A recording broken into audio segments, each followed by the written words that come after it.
Hello प्यारे बच्चों, welcome back on search generator. बच्चों, आज हमारा क्वेश्चन है एजेंडा 21 क्या है। तो अगर आप भी कोई प्रश्न पूछना चाहते हैं जिसका आपको उत्तर नहीं मिल रहा है तो इस वीडियो के कमेंट बॉक्स में आप उस प्रश्न को लिख दीजिए, हम उस पर पर्टिकुलर वीडियो बना देंगे। तो चलिए आज के क्वेश्चन पे हम बात करते हैं।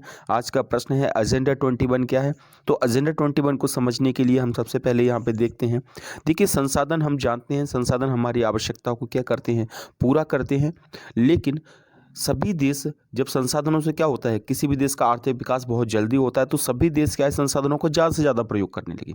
अब संसाधनों को ज़्यादा से ज़्यादा प्रयोग करने से दो समस्या उत्पन्न हुई। पहली समस्या उत्पन्न हुई कि देश में कुछ ऐसे संसाधन भी हैं जो अनवीकरणीय हैं, यानी कि जो क्या है, किसी ना किसी दिन क्या हो जाएंगे, समाप्त हो जाएंगे। तो संसाधनों का, उन संसाधनों का जैसे पेट्रोलियम, उसका ज़्यादा से ज़्यादा लोग प्रयोग करने लगे, व्यापारी सभी देश ज़्यादा से ज़्यादा प्रयोग करने लगे। अब जब ज़्यादा से ज़्यादा प्रयोग करने लगे तो ये संसाधन क्या हो जाएंगे, समाप्त हो जाएंगे। तो आगे आने वाली पीढ़ियों को उसका लाभ नहीं मिलेगा, ठीक है, यानी कि कई परेशानियों का सामना करना पड़ेगा। और दूसरी बात, संसाधनों का, कुछ संसाधन ऐसे भी थे जिनका उपयोग करने से पर्यावरण क्या है, प्रदूषित हो रहा था, यानी वातावरण पर उसका विपरीत प्रभाव पड़ रहा था।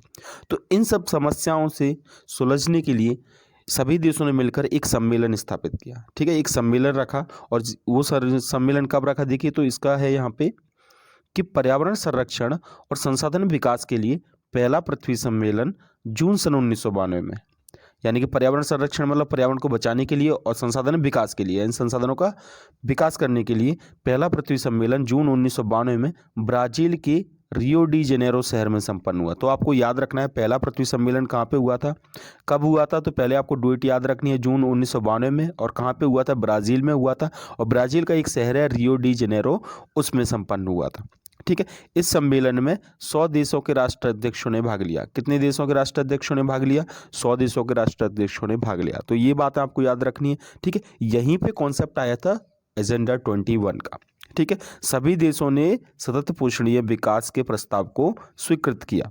सतत पोषणीय विकास का मतलब समझ लीजिए पहले। देखो, सतत पोषणीय विकास का मतलब ये होता है संसाधनों का आप प्रयोग करो, लेकिन संसाधनों का ऐसे आपको प्रयोग करना है कि संसाधन आगे आने वाली पीढ़ियों के लिए भी मिलते रहे। ऐसा नहीं कि हम ही सब कुछ संसाधन यूज़ करके उसको ख़त्म कर दें, तो आगे आने वाली पीढ़ियों को उसका क्या है, परेशानी उठानी पड़ेगी, ठीक है। और दूसरा, संसाधनों का ऐसे प्रयोग करना है कि पर्यावरण प्रदूषण क्या हो, कम से कम हो, ठीक है, यानी उसका पर्यावरण पे प्रभाव भी, बुरा प्रभाव ना पड़े। तो इसको बोला जाता है सतत पोषणीय विकास, ठीक है। यानी पर्यावरण का, संसाधनों का ऐसे प्रयोग करना कि पर्यावरण प्रदूषण भी ना हो और संसाधन समाप्त भी ना हो, ठीक है। तो यही है, सभी देशों ने सतत पोषणीय विकास के प्रस्ताव को स्वीकृत किया और एजेंडा 21 पर हस्ताक्षर किए, ठीक है। तो इसी में कॉन्सेप्ट आया था एजेंडा 21 का, किसमें, जून 1992 के जो पृथ्वी सम्मेलन हुआ था उसी में। अब एजेंडा 21 क्या है, इस पर बात कर लेते हैं, ठीक है। तो एजेंडा 21 एक घोषणा है, एक तरीके से एक अनाउंसमेंट है, ठीक है, जिसके प्रमुख उद्देश्य निम्न है, ठीक है। क्या क्या बिंदु हैं इस एजेंडा 21 के, वो हम डिस्कस करेंगे।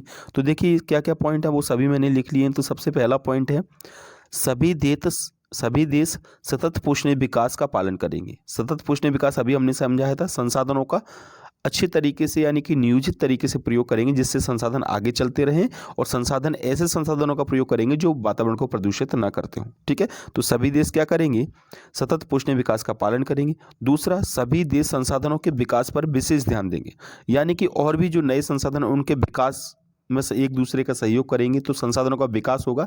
तो हमारी जो अन्य संसाधन, कुछ ऐसे संसाधन है उन पे डिपेंडेंसी या निर्भरता क्या हो जाएगी, कम हो जाएगी, ठीक है। तीसरा पॉइंट है, सभी देश संसाधनों का विवेकपूर्ण रूप से उपयोग करेंगे। ये विवेकपूर्ण का मतलब ये है कि ऐसे संसाधनों का ऐसे संसाधनों का उपयोग नहीं करेंगे कि संसाधन क्या हो जाए, जल्दी से समाप्त हो जाए। उसका संसाधनों को एक नियोजित तरीके से उसका उपयोग करेंगे, ठीक है। फोर्थ पॉइंट है, प्रत्येक देश अपने देश का एजेंडा 21 तैयार करे। ये बहुत इंपॉर्टेंट है, ठीक है। प्रत्येक देश अपने देश का एजेंडा 21 तैयार करे। इसका मतलब ये है कि प्रत्येक देश क्या करे, अपने देश में संसाधनों की उपलब्धता चेक करे कि हमारे देश में कितने संसाधन उपलब्ध हैं, ठीक है। दूसरा, संसाधनों की मात्रा, पहले देखिए कि संसाधन कहाँ कहाँ पे उपलब्ध है, ठीक है। उसके बाद देखिए कि संसाधन कितना है। मान के चलो भारत में एक ज़िला है, वहाँ पे पेट्रोलियम है, लेकिन ये देखें कि कहीं और भी पेट्रोलियम है कि नहीं, अगर यहाँ पे है तो कितना है, ठीक है। तीसरा, गुणवत्ता भी निर्धारित करें, ठीक है। और संसाधन का विकास करने के साथ ये भी देखिए कि ये संसाधन हम विकास तो कर रहे हैं, लेकिन कहीं संसाधन, ये संसाधन का प्रयोग करने से कहीं वातावरण पर उसका बुरा प्रभाव तो नहीं पड़ेगा। ये सब चीज़ें आपको क्या करना है, ध्यान देनी है। तो ये काम था एजेंडा 21 का। क्लियर, आपको समझ में आ गया? आई होप आप लोग को ये वीडियो पसंद आया होगा। अगर आपको कोई भी प्रश्न है तो ज़रूर कमेंट बॉक्स में लिखिए। तब तक के लिए जय हिंद, वंदे मातरम।